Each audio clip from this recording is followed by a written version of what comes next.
காலையில் நேரத்துலேயே வந்து வீட்டில் காமிக்கிறாங்க. முத்துக்கு வந்து ஃபோன் வருது. எடுத்து பேசுகிறாரு. சரி சார், வந்துட்டீங்களா சார் அப்படின்னு சொல்லிட்டு கேட்குறாரு.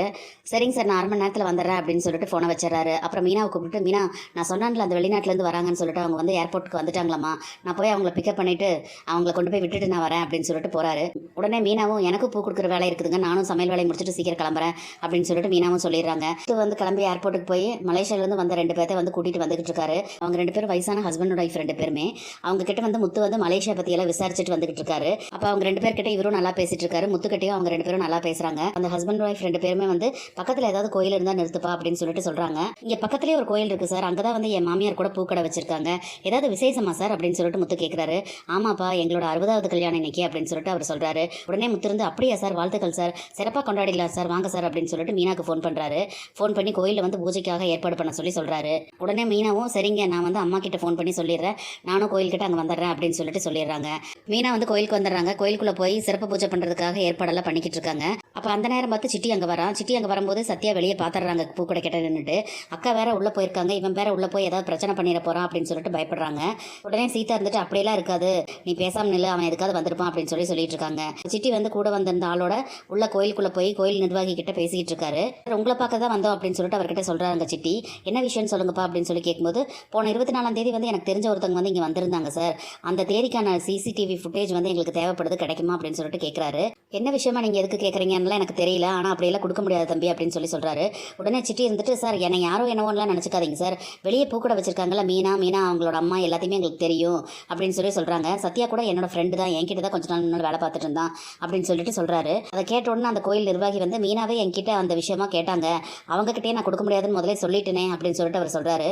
கொஞ்சம் ஹெல்ப் பண்ணுங்க சார், ஒரு முக்கியமான விஷயத்துக்காக தான் கேட்குறோம் அப்படின்னு சொல்லிட்டு சிட்டி சொல்கிறாரு.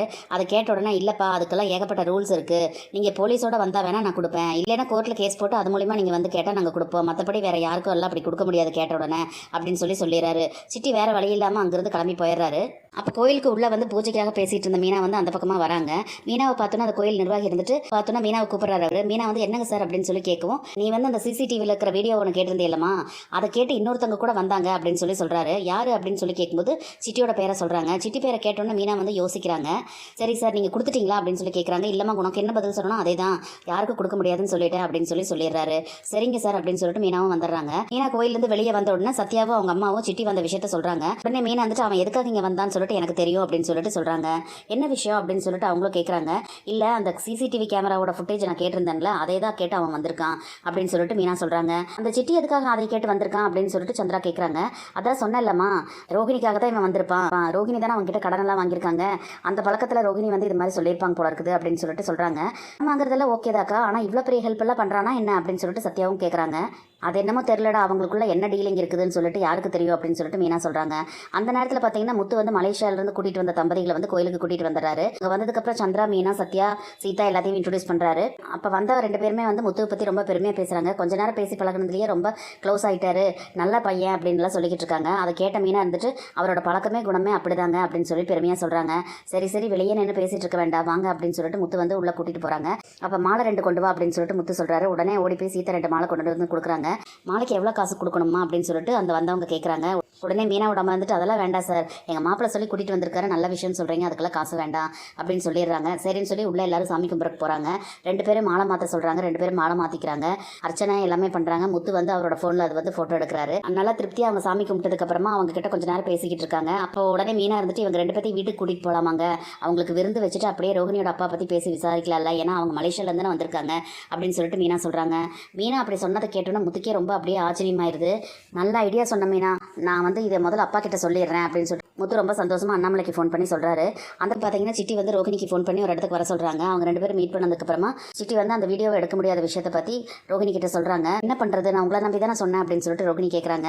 உடனே அந்த சிட்டி இருந்துட்டு, எப்படியாவது வேறு விதமாக யோசிச்சு நீங்கள் அந்த வீடியோவை மட்டும் எனக்கு எடுத்து கொடுங்க, நான் வந்து அந்த ஆளை கண்டுபிடிச்சி உங்களுக்கு கொடுக்குறேன் அப்படின்னு சொல்லிட்டு சொல்கிறாரு சிட்டி. சரி ஓகே, நான் என் ஹஸ்பண்ட் கிட்ட பேசிட்டு என்னவா இருந்தாலும் உங்களுக்கு சொல்கிறேன் அப்படின்னு சொல்லிட்டு சிட்டி அனுப்பிச்சு வச்சிடறாங்க. உடனே மனோஜுக்கு ஃபோன் பண்ணிவிட்டு, நான் 2-3 விதமாக ட்ரை பண்ணி பார்த்துட்டேன், அந்த கோயிலில் வந்து சிசிடிவி கேமராவில் இருக்கிற வீடியோவை கொடுக்க மாட்டேங்கிறாங்க மனோஜ், கேட்டங்காட்டிக்கு அவங்க போலீஸ் கம்ப்ளைண்ட் கொடுத்தா தான் வேணால் கொடுப்பான்னு சொல்கிறாங்க, அதனால் நம்மளோட பணம் தானே காணாமல் போயிருக்கு, அதனால் நீ போய் போலீஸில் கம்ப்ளைண்ட் பண்ணு, அப்படி பண்ணால் வந்து போலீஸ் மூலிமா நம்ம கேட்டு வாங்கலாம், நீ போய் போலீஸில் கேளு அப்படின்னு சொல்லிட்டு ஃபோனை வச்சிடுறாங்க. அதுக்கப்புறம் பார்த்தீங்கன்னா விஜயாவோட டான்ஸ் ஸ்கூலில் காமிக்கிறாங்க. அவங்க வந்து டான்ஸ் கிளாஸ் சொல்லி கொடுத்துட்டு இருக்கும்போது அவங்க கிட்ட டான்ஸ் பழகிக்கிட்டு இருக்கிற 2 பேர் இருக்காங்களா லவ்வர்ஸ், அவங்க 2 பேருமே வந்து விஜயாவை ரொம்ப ஓவராக புகழ்ந்து பாராட்டிக்கிட்டு இருக்காங்க. நீங்கள் இங்கேருந்து போயிட்டா நாங்கள் உங்களை ரொம்ப மிஸ் பண்ணுவோம் அப்படின்னு எல்லாம் பேசிக்கிட்டு இருக்காங்க. உங்கள் டான்ஸையும் மிஸ் பண்ணுவோம் அப்படின்னு சொல்லி ஃபீல் பண்ணி பேசுகிறாங்க. அதுக்கு உடனே விஜயா இருந்துட்டு நான் எங்கே போகிறேன், இங்கே தான் நான் இருக்கிறேன் அப்படின்னு சொல்லிட்டு சொல்கிறாங்க. நீங்கள் தான் ஈசிஆர் வீட்டுக்கு போகிறேன்னு சொன்னீங்களே அப்படின்னு சொல்லிட்டு கேட்குறாங்க. உடனே விஜயா வந்துட்டு யார் உங்ககிட்ட அப்படிலாம் சொன்னது, நான் உங்கள் எல்லாரையும் விட்டுட்டு என்னால் போகவே முடியாது அப்படிங்கிற மாதிரி நடிக்கிறாங்க. அவங்க அப்படி பேசிகிட்டு இருக்கும்போது கிளாஸ் எல்லாம் முடிஞ்சிருது. மற்ற ஸ்டூடெண்ட்ஸ் எல்லாம் கிளம்பி போயிடுறாங்க. விஜயாவும் பார்வதியும் உட்காந்து பேசிக்கிட்டு இருக்காங்க. அப்போ பார்வதி வந்து மனோஜ் ஏமாந்த விஷயத்தை வந்து இவங்க கிட்ட சொல்லாமல் நீ எவ்வளோ அழகாக நடிக்கிற அப்படின்னு சொல்லிட்டு கிண்டல் பண்ணி பேசுகிறாங்க. இவங்க 2 பேரும் அப்படி பேசிகிட்டு இருந்தது வந்து அந்த 2 லவர்ஸும் கேட்டுடுறாங்க. உடனே அவங்க 2 பேரும் இந்த ஆன்டி பார்த்தியா நம்மக்கிட்டேயே போய் சொல்லி ஏமாற்றிட்டாங்க. உடனே அந்த பையன் வந்துட்டு இவங்களோட பையன் வந்து யாரோ ஒரு புரோக்கர் கிட்ட பணத்தை கொடுத்து ஏமாந்துட்டார் தெரியுமா, எனக்கு அந்த விஷயம் முதலே தெரியும், அந்த ஏமாத்தினவங்கள மாதிரியே இவங்களை நாமளும் ஏமாத்திடலாம் அப்படின்னு சொல்லி பேசிக்கிட்டு இருக்காங்க. இனி என்னெல்லாம் நடக்க போகுதுன்னு சொல்லி நம்ம பொறுத்திருந்து பார்க்கலாம் ஃப்ரெண்ட்ஸ். நம்ம வீடியோ பிடிச்சிருந்தா லைக் பண்ணி சப்ஸ்கிரைப் பண்ணுங்கள். தேங்க்யூ.